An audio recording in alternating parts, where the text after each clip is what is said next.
So today we're going to look at if a molecule is polar or nonpolar, which basically means are the electrons going to reside on one end of the molecule or the other? Sometimes they'll call this a permanent dipole moment. So oftentimes dipole moment, same thing. One side is negative, one side is positive. So let's take a look at some of these five molecules. This first one is actually CH.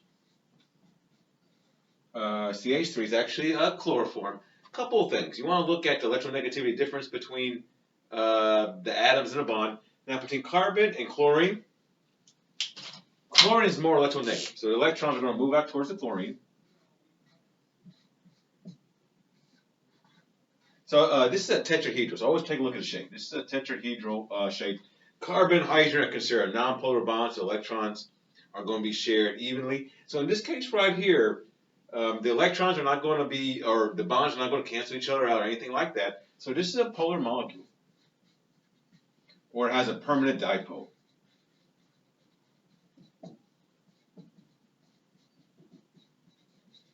Now, I contrast this to CCl4.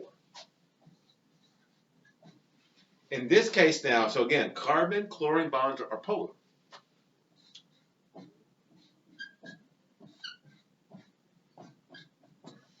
What happens now, all of these bonds cancel each other out. So again, polarity, dipole moment, it's a vector, magnitude and direction. So they cancel each other out. And so now this is a polar molecule, or it has a dipole moment, or a permanent dipole moment. They like to say that. Another good example of this, of polar bonds and a nonpolar molecule, is CO2. This is a classic one. Carbon-oxygen bond is polar. They're opposite each other. That one you can see easy. They cancel. And so it's a nonpolar molecule. So if you have a linear tetrahedral, you can have polar bonds and nonpolar molecule overall if they're the same. So they're the same here. They cancel this side only if only one of them is different, and then it's going to be a polar molecule. OF2, this is a bent structure. So fluorine is a little bit more electronegative than oxygen, so it's going to be a polar molecule. Bent is always polar, by the way. If you see bent, don't even think about it, just write down polar. Same thing with this one, PH3. PH3 is trigonopyramidal. That's always polar.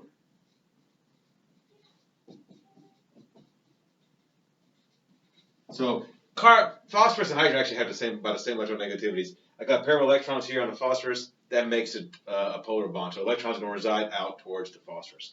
So this is polar. So trigonopyramidal, bent, they're always polar. Linear, you have to think about tetrahedral. You have to look at how the electrons or how the atoms are arranged around it. So to finish this up, this one right here is SBr6. This is an octahedral molecule.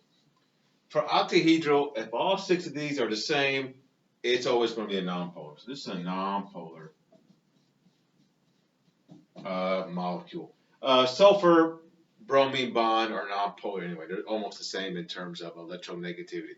But even if that was like fluorine or something, if all six are the same, then it's nonpolar. If one of them is different, then it's going to be polar. So same thing as like tetrahedral. Let's look at this one. This one's kind of an interesting one. So boron is electron deficient, only needs 6 electrons. This right here is Bf3. It's a flat molecule, planar. It's trigonoplanar.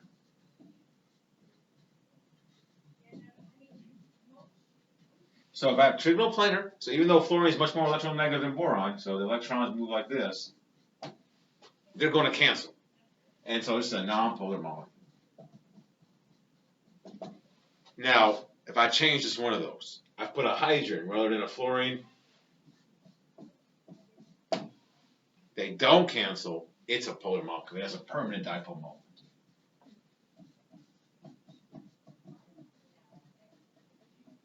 Permanent dipole. So again, you have to worry about the shape, the atoms around it, and whether or not they can cancel each other or not.